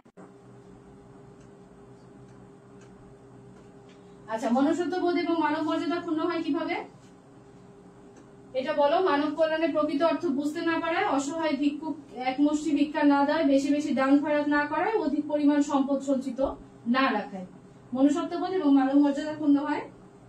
হ্যাঁ, 31 এর হচ্ছে ঘ যারা যারা বলেছো তাদেরটা ঠিক আছে। বানিয়া জামান 31 এ ঘ বলেছো, সাইমা সুলতানা ঘ, অরিন রহমান মিম হচ্ছে ঘ, কাজী জাহিদুল ইসলাম বলেছো ঘ। হ্যাঁ, তোমাদের সবার হচ্ছে অ্যান্সার ঠিক আছে। এবং মানব, হ্যাঁ, এবার তোমরা হচ্ছে 32 নাম্বারটা অ্যান্সার করো। হ্যাঁ, 32 নাম্বারটা একটু দ্রুত অ্যান্সার করো। 32 এর ক হচ্ছে সবার আগে বলেছো কৃষ্ণ রয়। হ্যাঁ, 32 এর ক সানজিদা আক্তার শাপলা বলেছো যে 32 এর হচ্ছে গ হবে না, গ বেশি বেশি দান খয়রাত না করলে মানুষ মর্যাদা ক্ষুণ্ণ হয়, মনুষ্যত্ববোধ। লেখক কিন্তু দান খয়রাতকে করুণার বশবর্তী হয়ে এটা করতে নিষেধ করেছেন। হ্যাঁ, ওতে মানুষের মর্যাদা বোধ হচ্ছে ক্ষুণ্ণ হয়। 32 এর অ্যান্সার হবে হচ্ছে ক, মানব কল্যাণের প্রকৃত অর্থ যদি বুঝতে না পারে ওতেই হচ্ছে মানুষ মনুষ্যত্ববোধ এবং মানব মর্যাদা ক্ষুণ্ণ হয়। কারণ মানব কল্যাণের প্রকৃত অর্থ বুঝতে না পারলেই তো মানুষ উল্টা কাজ করে, মানুষকে দান খয়রাত করে আরো লজ্জিত করে, ভিক্ষুককে ভিক্ষা দিয়ে লজ্জিত করে, অথচ তার অবস্থান কি কোনো পরিবর্তন হয়? কোনো পরিবর্তন হয় না। তাহলে সেটা at the end of the day কোনো মানব কল্যাণ হয় না। দান করার মূল উদ্দেশ্য কি হতে হবে?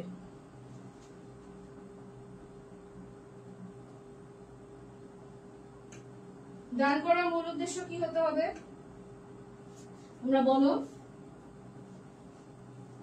মানব কল্যাণের প্রকৃত অর্থ বুঝতে না পারে, মনুষ্যত্ববোধ এবং মানব মর্যাদা ক্ষুণ্ণ হয়। হ্যাঁ, এটা 32 এর ক অ্যান্সার। ওকে, এবার তোমরা 33 এ চলে আসো যে দান করার মূল উদ্দেশ্য কি হতে হবে। মানুষকে স্বাবলম্বী করা, লোক দেখানো, দরিদ্রতা দূর করা, অথবা শিক্ষার প্রসার করা।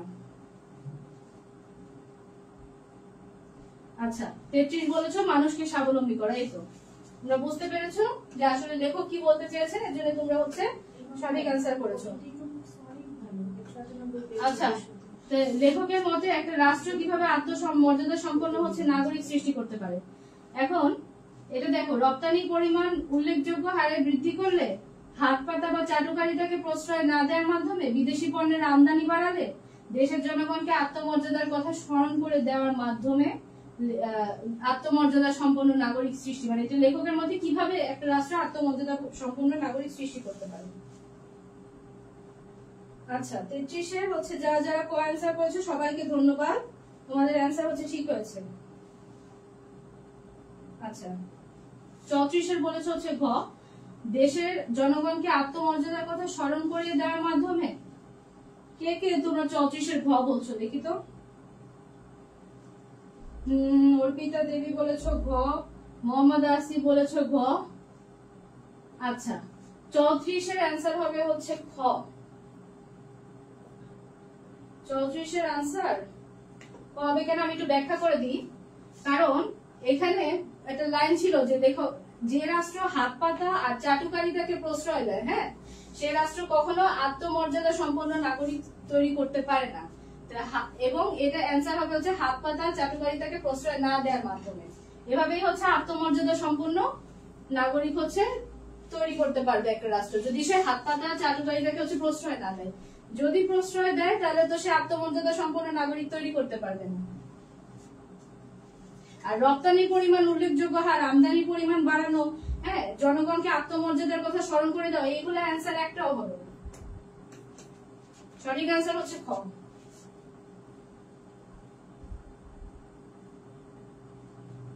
আচ্ছা, এরপর আচ্ছা, তো এরপর হচ্ছে যে অনুগ্রহকারী এবং অনুগৃহীতের মধ্যে আকাশ পাতাল তফাৎ কেন, এটা অ্যান্সার করো তো 35টা। আচ্ছা 34-এর হচ্ছে বি বলেছো, হ্যাঁ 34-এর বি, 34-এর ক্ষয় হচ্ছে অ্যান্সার হবে। আচ্ছা 35 নাম্বারটা হচ্ছে অনুগ্রহকারী অনুগৃহীতের মধ্যে আকাশ পাতাল তফাৎ কেন, তাৎপর্যহীন বলে, সম্পর্কহীন হওয়ায়, আপাত সদৃশ্য থাকায়। আচ্ছা সাদৃশ্য মানে মিল, আমরা জানি, সম্পূর্ণ বিপরীতধর্মী বলে।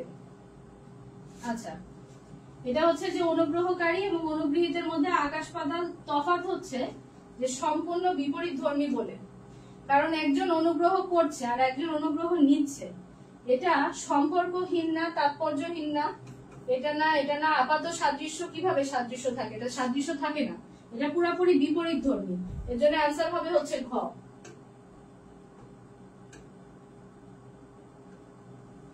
আচ্ছা তো দয়া বা করুণার বশবর্তী হয়ে গান খয়রাতকে লেখক মানব কল্যাণ বলে মনে করেন না কেন, প্রকৃত মানব কল্যাণ সাধিত হয় না বলে, মানুষের কোনো উপকার হয় না বলে, মানুষের ক্ষতি হয় বলে, মানুষের বোধ শক্তিকে নষ্ট করে বলে, কোনটা হবে? দয়া বা করুণার বশবর্তী হয়ে গান খয়রাতকে লেখক মানব কল্যাণ বলে মনে করেন না কেন।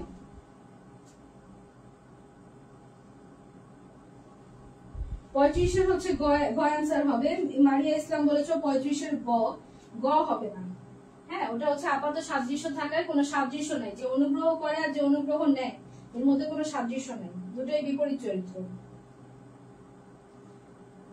আচ্ছা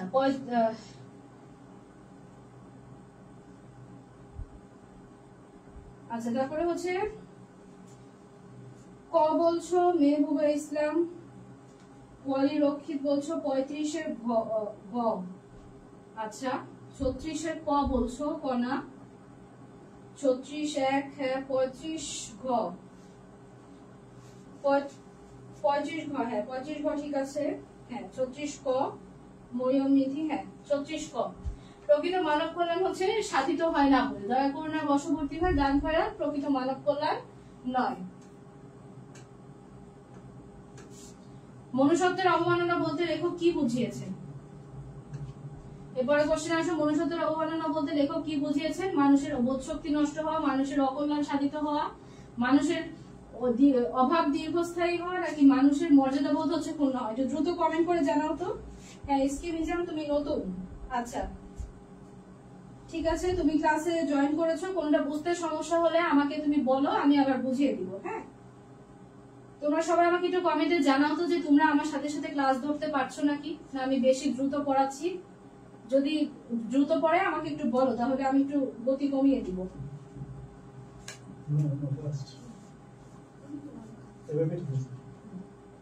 আচ্ছা তাহলে 37 নাম্বারটা বলো। আচ্ছা 36-এর হচ্ছে গ, যারা হচ্ছে আনসার করেছো, হ্যাঁ 36-এর ঘ বলেছো, হ্যাঁ এই যে সোনিয়া বেগম আর সোহানা শোভা, সুমাইয়া আক্তার, না 36-এর ঘ বলেছো হচ্ছে সোহানা শোভা, তাহলে এটা হচ্ছে মানুষের বোধ শক্তিকে নষ্ট করে না, এটা হবে না, এটা হচ্ছে প্রকৃত মানব কল্যাণ সাধিত হয় না, আমি বলেছিলাম যে এটা হচ্ছে 36-এর ক হবে। আচ্ছা মনুষ্যত্বের অবমাননা বলতে, মনুষ্যত্বের অবমাননা বলতে লেখক কি বুঝিয়েছেন?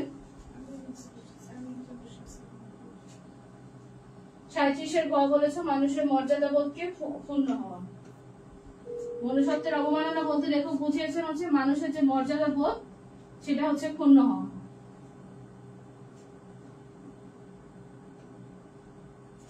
ঠিক আছে, আচ্ছা আয়েশা সিদ্দিকা বলেছো যে একটু দ্রুত হচ্ছে, আচ্ছা ঠিক আছে বুঝতে পেরেছি।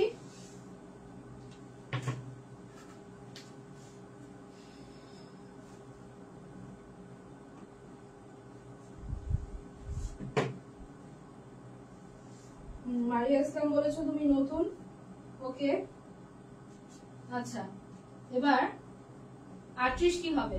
মানব কল্যাণের উৎস মানুষের মর্যাদা বোধ বৃদ্ধি আর মানসিক চেতনা বিকাশের মধ্যে নিহিত কেন? অর্থনৈতিক মুক্তি সাধিত হয় বলে, মনুষ্যত্ববোধ অর্জন সম্ভব হয় বলে, মহানুভবতা অর্জন হয় বলে, মানুষের প্রকৃত অবস্থা তুলে ধরে বলে।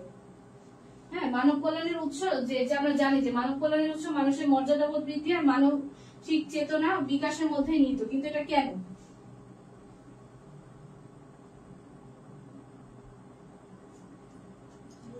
এটা কেন? 38 অ্যান্সার করেছো, বলেছো হচ্ছে খ। 38 বি বলেছো, 38 ঘ বলেছো মানুষের প্রকৃত অবস্থা তুলে ধরে না, মনুষ্যত্ব বোধ অর্জন করা সম্ভব হয় বলে।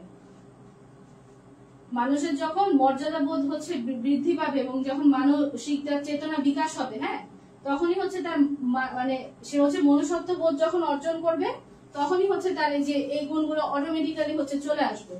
মানুষের প্রকৃত অবস্থা তুলে ধরে মহানুভবতা সম্ভব এগুলো হবে না। মনুষ্যত্ববোধ অর্জন করলেই হচ্ছে মানুষের মর্যাদা বোধ বৃদ্ধি আর এই যে মানসিক চেতনা বিকাশের মধ্যে নিহিত। এর জন্য মানব কল্যাণের উৎস হচ্ছে যে এই যে মনুষ্যত্ববোধ অর্জন করা সম্ভব হয় বলে এই যে এই দুটো জিনিসের মধ্যে হচ্ছে নিহিত। তাই অ্যান্সার হবে হচ্ছে খ। ইসলামের নবী ভিক্ষুকে কুড়াল কিনে দিয়েছিলেন কেন? এটা বলো তো, এটা তো বইয়ের, হ্যাঁ, যারা বই ভালো করে পড়েছে তারা বলতে পারবে। দেখি এটা অ্যান্সার কে আগে দিতে পারে। 39 পরিশ্রম করে অর্থ উপার্জনের জন্য, শ্রমজীবী মানুষ হিসেবে সামাজিক প্রতিষ্ঠা লাভের জন্য, স্বাবলম্বনের মাধ্যমে মর্যাদার সাথে জীবনযাপনের জন্য, ভিক্ষা ছেড়ে কাঠ কেটে জীবিকা নির্বাহের জন্য। হ্যাঁ, তাহলে এটা বলো। 38 খ যারা যারা বলেছো পরিলক্ষিত, তোমাদের অনেক ধন্যবাদ, তোমরা ঠিক বলেছো। তোমরা একটু ক্লাসটা শেয়ার করে দাও তো। শেয়ার তো কম কেন? ক্লাসটা একটু দ্রুত শেয়ার করে দাও। আচ্ছা, এবার 39 বলেছো যে ইসলামের নবী স্বাবলম্বনের মাধ্যমে মর্যাদার সাথে জীবন যাপনের জন্য। হ্যাঁ, যখন নবীর কাছে ভিক্ষুক ভিক্ষা চাইতে আসে তখন নবী তার অবস্থা প্রত্যক্ষ করে তাকে হচ্ছে একটা হচ্ছে কুড়াল দিয়েছিল যাতে সে কাঠ কেটে, হ্যাঁ, টাকা উপার্জন করে সে হচ্ছে একটা মর্যাদাপূর্ণ জীবন যাপন করতে পারে। কারণ অন্যের কাছে ভিক্ষা চেয়ে জীবন নির্বাহ করা খুব একটা ভালো কাজ নয়। তাই এটা অ্যান্সার হবে হচ্ছে গ। মানুষকে তাবেদার বানানো যায় কিভাবে? মানুষকে তাবেদার বানানো যায় কিভাবে? ভিক্ষা দিয়ে, সাহায্য করে, বল প্রয়োগ করে, নাকি কল্যাণের হাত বাড়িয়ে?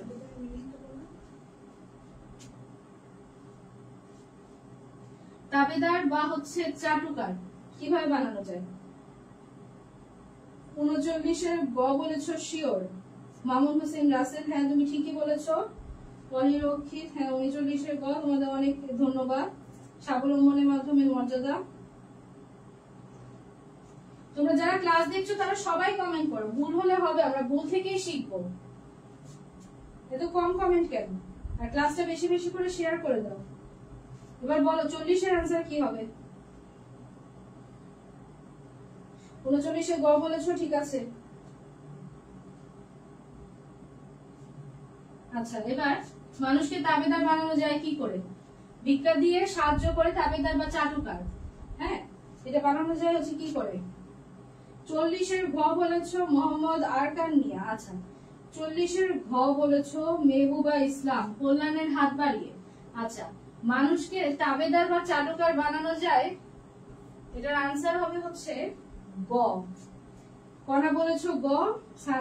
আচ্ছা, মোহাজিরে ইসলাম সামিয়া বলেছো। আচ্ছা, সবাই এখানে ঘ বলেছো কেন? 40 মানুষকে তাবেদার বা চাটুকার বানানো যায় হচ্ছে বল প্রয়োগ করে বা সামরিক শাসন দিয়ে।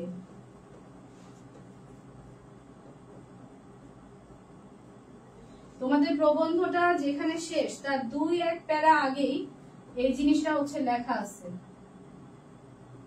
যে মানুষকে ইয়ে করে তাবেদার বা চাটুকার বানানো যায় হচ্ছে যে বল প্রয়োগ করে বা হচ্ছে সামরিক শাসন দিয়ে, কিন্তু তাকে বসানো যায় না হচ্ছে মানব মর্যাদার আসনে।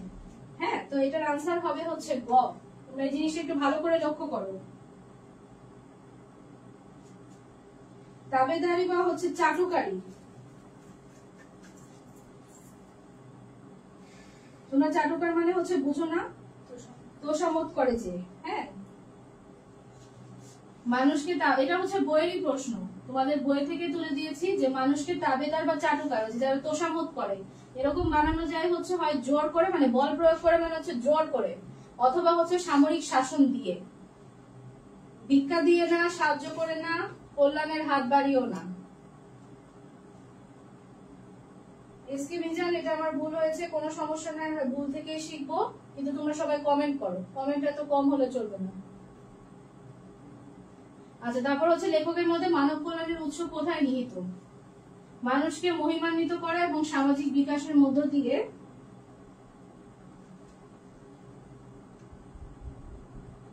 40 নাম্বারটা বুঝতে পারছো না? আচ্ছা, 40 নাম্বারটা বুঝতে পারছো না এরকম কেউ আছে? আর এখনো বুঝতে সমস্যা হচ্ছে?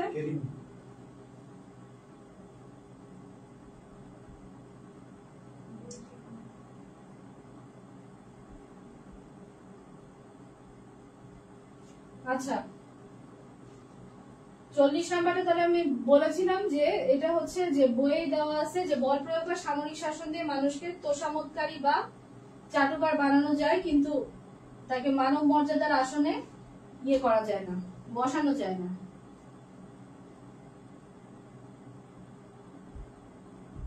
আচ্ছা, 41 হচ্ছে গ।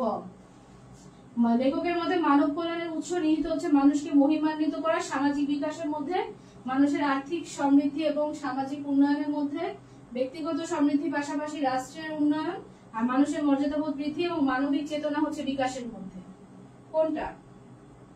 আচ্ছা, মনি হোসেন বলেছো, বুঝেছি। আচ্ছা,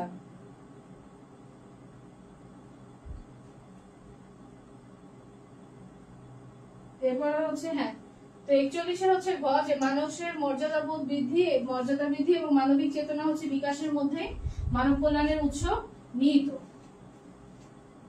মানুষকে মহিমান্বিত করা না, সামাজিক বিকাশ না, আর্থিক সমৃদ্ধিও না, এগুলো না। আসলে মানুষের মর্যাদা বৃদ্ধি করলেই মানে তার এবং মানবিক চেতনা বিকাশ করলেই হচ্ছে মানব কল্যাণ এমনি সাধিত হয়। মানব কল্যাণ প্রবন্ধে বর্ণিত ভিক্ষুক কার কাছে ভিক্ষা চাইতে এসেছিল? এটা সহজ প্রশ্ন, এটা তোমরা পারবে। বর্ণিত ভিক্ষুক ভিক্ষা চাইতে এসেছিল হচ্ছে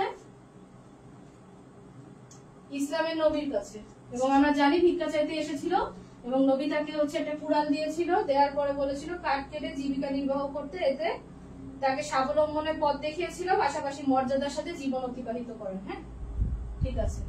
অনুগৃহীত শব্দের অর্থ কি? ওকে, অনুগৃহীত শব্দের অর্থ কি? এটা তোমাদের শব্দার্থ থেকে প্রশ্ন করা হয়েছে, দেখি তোমরা শব্দার্থ কেমন পারো।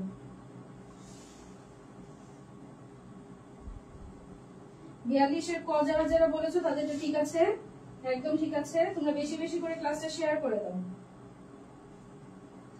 42-এর কটা? হ্যাঁ, দেখি 43-এর অ্যান্সার কে করতে পারে আগে, তাহলে বুঝবো যে সে শব্দার্থ ভালো করে করেছে।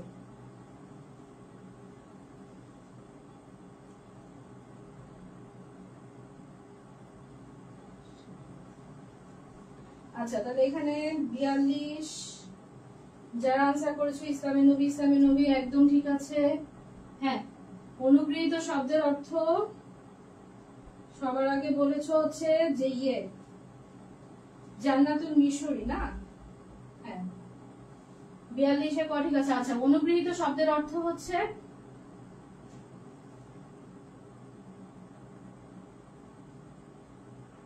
আচ্ছা মনে পড়ছে না, মনে আছে, সমস্যা নাই, তোমাদের শব্দার্থগুলো ভালোভাবে করতে হবে, কারণ তোমাদের টেক্সট বুঝছো, তোমরা যে টেক্সট পড়বা সেই টেক্সট পড়াটা হচ্ছে তোমাদের 50% হচ্ছে তোমাদের টেক্সট, আর এই টেক্সটের পড়া গিয়ে বাকি 50% তুমি বুঝবা হচ্ছে যে শব্দার্থ। হ্যাঁ, শব্দার্থ, তারপর যে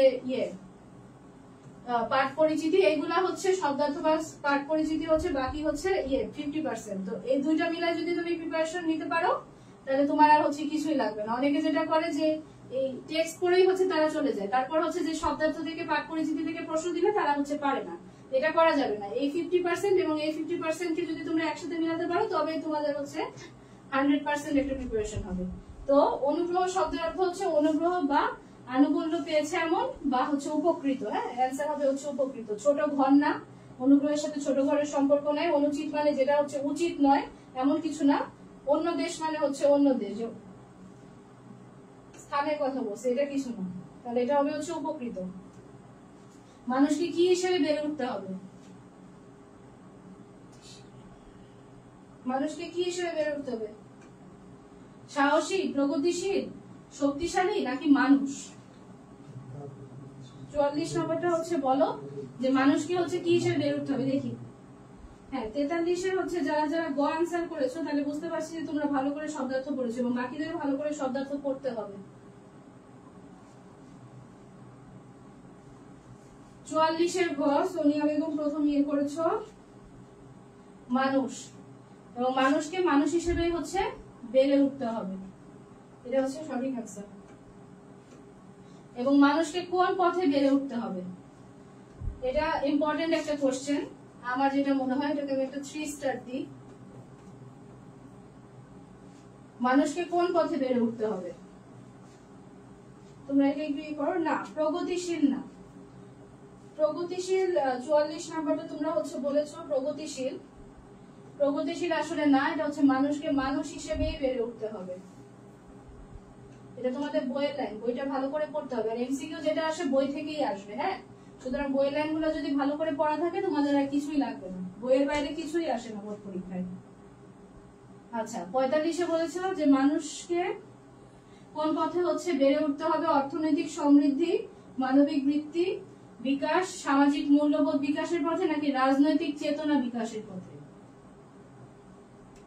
45-এর খ বলছো না, 45-এর গ না, 45-এর খ হবে হচ্ছে আনসার।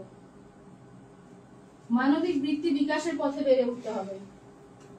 মানুষকে মানবিক বৃত্তি হচ্ছে বিকাশের পথে বেড়ে উঠতে হবে, সামাজিক মূল্যবোধ বিকাশের পথে নয়। মানবিক বৃত্তি বিকাশের পথে যে মানবীয় যে মানবীয় যে গুণগুলো ওগুলোর বিকাশের পথে হচ্ছে বেড়ে উঠতে হবে, তবে সে পরিপূর্ণ মানুষ হবে। এবং মানুষ হলে আলটিমেটলি সে সামাজিক মূল্যবোধ, রাজনৈতিক চেতনা, অর্থনৈতিক সমৃদ্ধি এগুলো তার এমনিই আসবে। আচ্ছা মানব কল্যাণের প্রাথমিক সোপান রচনার দায়িত্ব কার? এটা একটু বলো তো, কার কার মনে আছে? মোহাম্মদ আসিফ 45 খ, মোনা হচ্ছে বি বলেছো, আরকান মিয়া 45-এর খ, করিম 45-এর খ। ঠিক আছে, সবার আনসার ঠিক আছে। এবার 46-এ আসো, এটা বলো যে মানব কল্যাণের প্রাথমিক সোপান রচনার দায়িত্ব কার?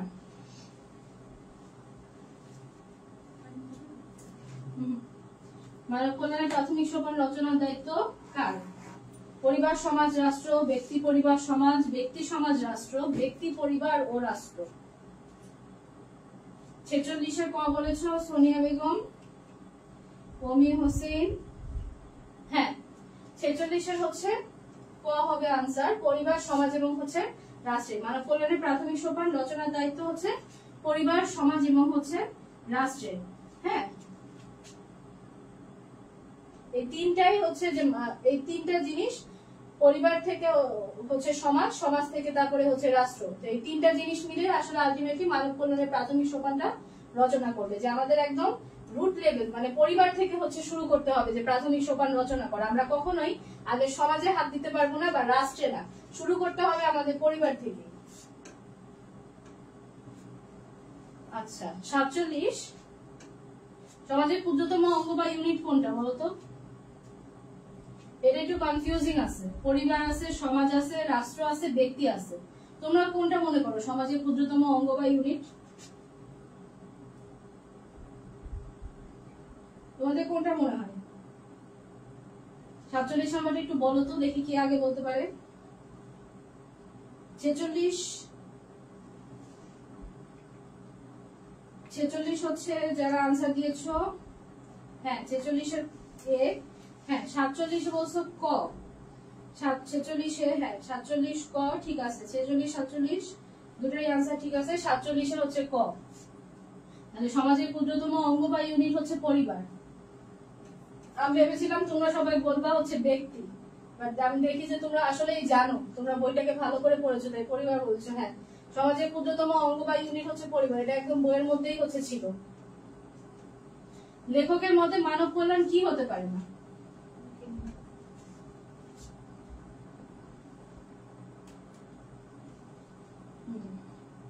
লেখকের মতে মানব কল্যাণ কি হতে পারে না? ক্ষুদ্র, স্থূল, সংকীর্ণ নাকি স্বয়ংভূ? হ্যাঁ ক্ষুদ্র, স্থূল, সংকীর্ণ নাকি হচ্ছে স্বয়ম্ভু? তোমরা একটু কমেন্টে জানাও তো। লেখকের মতে মানব কল্যাণ কি হতে পারে না? ক্ষুদ্র মানে তো জানো, হ্যাঁ, যে ছোট, তারপর হচ্ছে যে স্থূল মানে মোটা, সংকীর্ণ তো জানোই, আর স্বয়ম্ভু হচ্ছে যে যেটা নিজে নিজে সৃষ্টি হয়, যা নিজে নিজে সৃষ্টি হয়।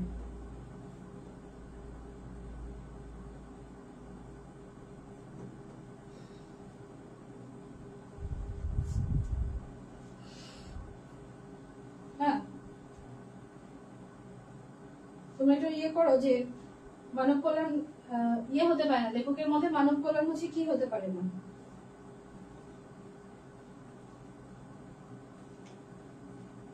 দ্রুত একটু কমেন্ট করো দেখি সবাই। হ্যাঁ, নিজে নিজে সৃষ্টি হয় হচ্ছে স্বয়ম্ভু। বুঝতে পেরেছো? এটা দেখতে পাচ্ছ? প্লিজ ম্যাম একটু বলেন না যে আমাদেরকে বাংলা সাহিত্যে প্রতি পাঠের সবগুলো শব্দের অর্থ মুখস্থ করতে হবে। আচ্ছা, আব্দুর রহমান মুরাদ, তোমার প্রশ্নের আনসারটা আমি একটু শেষে দিচ্ছি, যেহেতু আর আমাদের বেশিক্ষণ বাকি নেই। হ্যাঁ, মানব কল্যাণ হচ্ছে লেখকের মধ্যে স্বয়ম্ভু হতে পারে না। হ্যাঁ, নিজে নিজে যা সৃষ্টি হয়। এবং ওখানে লাইনটা এরকম ছিল যে মানব কল্যাণ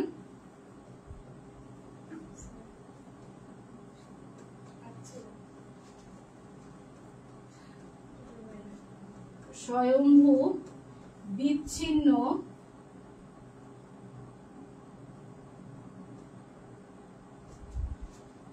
সম্পর্ক রহিত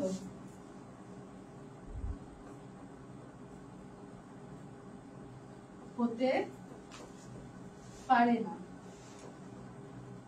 তো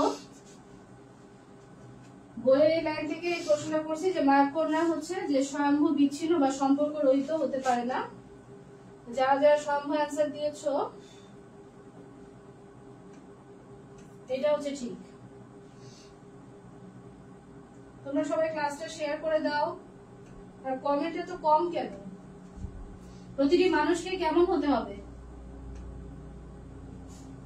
প্রতিটি মানুষকে কেমন হতে হবে? দ্রুত কমেন্ট করো তো, এটা অ্যান্সার দেখি কে আগে দিতে পারে।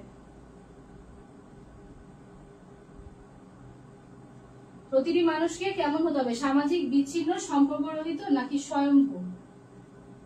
দ্রুত আনসার দাও, দেখি কে আনসার দিতে পারে।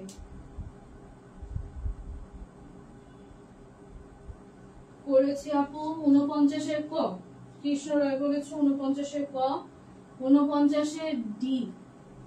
আচ্ছা, তারপর আপনার ক্লাস কয়টায় শুরু হয়? ক্লাস প্রত্যেকদিন 7টা বাজে শুরু হয়। হ্যাঁ, অনলাইন ক্লাস 7টায় শুরু হয়, একদম 7টায়। সামাজিক বলেছো 39-এর। ওকে, আনসার হচ্ছে সামাজিক। প্রতিটি মানুষকে সামাজিক হতে হবে। বিচ্ছিন্ন, সম্পর্ক রহিত, স্বয়ম্ভু যা নিজে নিজে সৃষ্টি হয়। হ্যাঁ, তো এটা হবে না, এই একটাও হবে না, এগুলো সব ভুল। মানুষকে সামাজিক হতে হবে।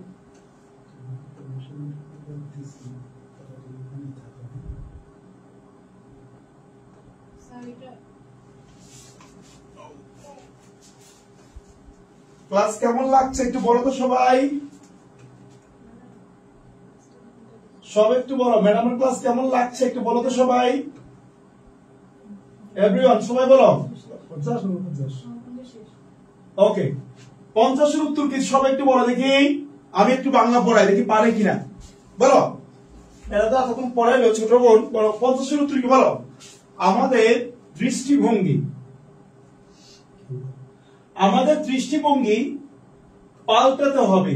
এখানে দৃষ্টিভঙ্গি খেয়াল করো, দৃষ্টিভঙ্গি বলতে কি বোঝানো হয়েছে। এবং আমি যতটুকু দেখলাম যে এই মানব কল্যাণে এই লাইনটা কিন্তু অত্যন্ত গুরুত্বপূর্ণ একটি লাইন। এবং আমি দেখেছি এটা কিন্তু 2-3টা পরীক্ষা তো আসছে, যেহেতু আমি তোমাদের এইচএসসি নিয়ে কাজ করতেছি। আমাকে ও আগে বলেছে যে স্যার, আমি বলেছিলাম কোন প্রশ্নটা কেমন কেমন আসছে, ও কিন্তু আমাকে বলেছে যে এই কোশ্চেনটা কয়েকবার আসছে এবং আসার মতো। তো দেখি সব একটু উত্তর করে দেখি কার হয়। সব একটু উত্তর করে দেখি, দেখি সব একটু উত্তর করো কার হয়। সব একটু উত্তর করো, সব একটু উত্তর করে দেখি। দৃষ্টিভঙ্গি পাল্টাতে হবে। এখানে দৃষ্টিভঙ্গি বলতে কি বোঝানো হয়েছে? মন মানসিকতা, সংস্কার, দেখার কৌশল, দেখার ইচ্ছে। একটু বলো মন মানসিকতা মানে হচ্ছে আমাদের মেন্টাল যেটা স্টেজ তাকে বোঝায়। সংস্কার মানে হচ্ছে কোনো কিছু আছে আমি পরিবর্তন করব। দেখার কৌশল অর্থাৎ দৃষ্টিভঙ্গিটা কি সেটা দেখার ইচ্ছে। বলো ম্যাডাম, বলে দেন উত্তর। আচ্ছা, তোমরা অনেকেই হচ্ছে কমেন্ট করেছো এবং বলেছো যে আমার ক্লাস অনেক ভালো লেগেছে। তোমাদের সবাইকে অনেক অনেক অনেক ধন্যবাদ যে তোমরা এতক্ষণ ধৈর্য ধরে আমার ক্লাসটা করেছো। আচ্ছা, আমাদের দৃষ্টিভঙ্গি পাল্টাতে হবে। এখানে দৃষ্টিভঙ্গি বলতে তোমরা বেশিরভাগই আনসার করেছো যে মানসিকতা, এবং দ্যাটস রাইট, মানসিকতাই হবে, সংস্কার না। এই দৃষ্টিভঙ্গি দেখার কৌশল না, এখানে বলছে দৃষ্টিভঙ্গি কিন্তু মিন করছে হচ্ছে এটা মানসিকতা। হ্যাঁ, দেখার কৌশল, দেখার ইচ্ছা, এটা কোনোটাই না।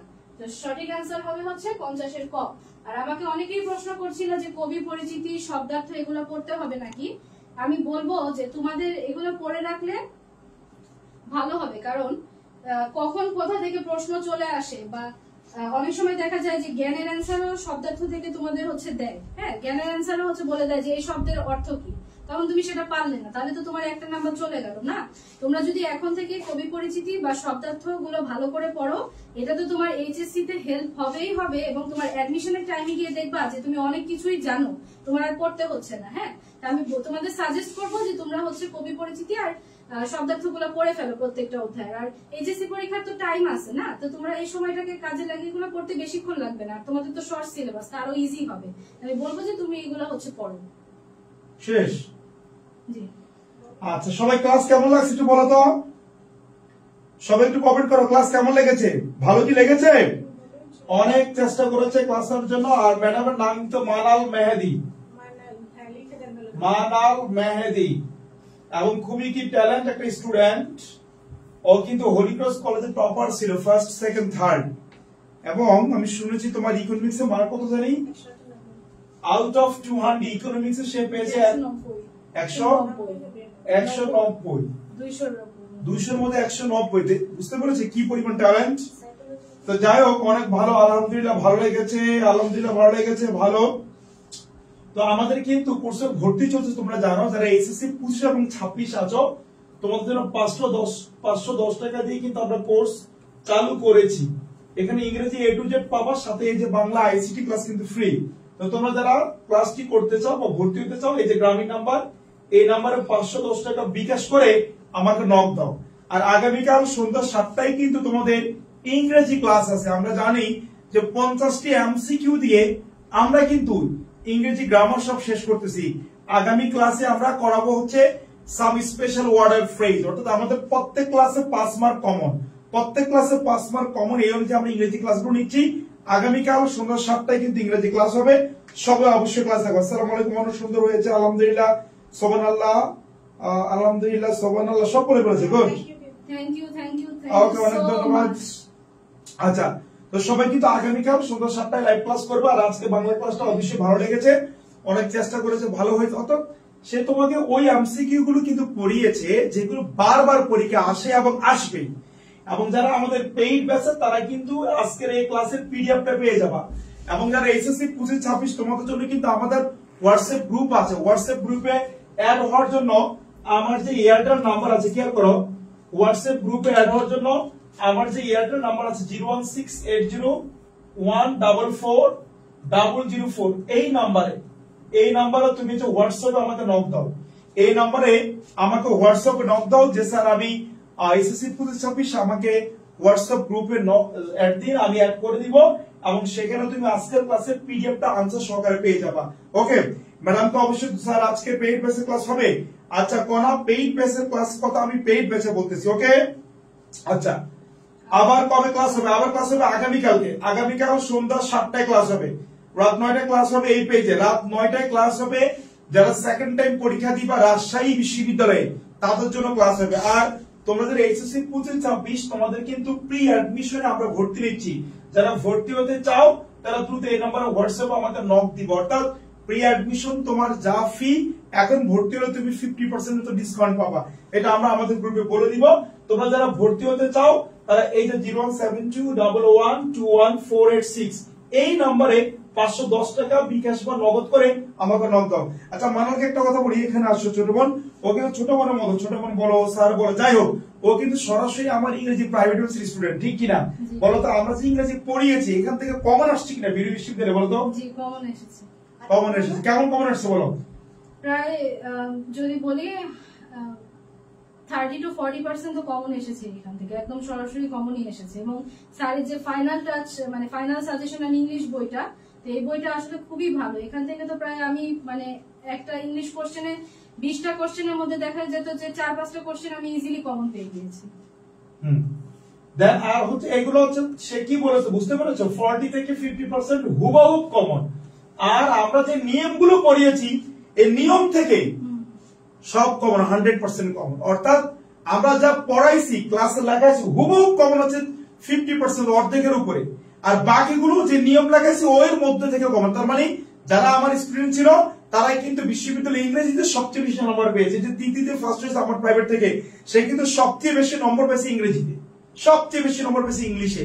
সো তোমরা যারা ইংরেজিতে ফলো করতে চাও ইনশাআল্লাহ তারা আমার সাথে যোগাযোগ করবা। এবং তুমি তারা বসে রেস্ট নাও, ওকে? আচ্ছা তাহলে তোমরা এই নাম্বারটা যারা আমাদের হোয়াটসঅ্যাপ গ্রুপে অ্যাড হবে, এই নাম্বারে হোয়াটসঅ্যাপ আছে, এই নাম্বারে আমাকে নক দাও। যারা ভর্তি হবা তারা এই নাম্বারে 510 টাকা বিকাশ করে আমাকে নক দাও। ইনশাআল্লাহ দেখা হবে আগামীকাল সন্ধ্যা 7টায় ইংরেজি ক্লাসে। সবাই এই পর্যন্ত ভালো থাকবা, সুখে থাকবা, আবার দেখা হবে তোমাদের সাথে। থ্যাংক ইউ ভেরি মাচ, আল্লাহ হাফেজ। লাস্টে বলবো এভাবে স্যার মতো সুন্দর করে যে আবার দেখা হবে ইনশাআল্লাহ, তোমরা ভালো করবে। লাস্টে বলবা বিদায় নিয়ে এসো। তো আমার ক্লাস এতক্ষণ ধৈর্য ধরে করার জন্য তোমাদের সবাইকে অনেক অনেক ধন্যবাদ। আশা করি তোমরা কিছু শিখতে পেরেছো। আর পরবর্তীতে যদি ক্লাস নেই চেষ্টা করব যে তোমাদের যে সব নিডস আছে সেগুলো হচ্ছে পূরণ করার, আরো শেখানোর চেষ্টা করব। আর আগামীকাল 7টায় কিন্তু তোমাদের ইংরেজি ক্লাস। তো ক্লাসটা হচ্ছে তোমরা অবশ্যই করবে, হ্যাঁ? স্যারের ক্লাসগুলো বাদ দেওয়ার চেষ্টা করবে না, স্যারের ক্লাসগুলো করবা, এগুলো তোমাকে অনেক অনেক ভাবে হেল্প করবে। আচ্ছা সবাইকে অনেক ধন্যবাদ, আসসালামু আলাইকুম।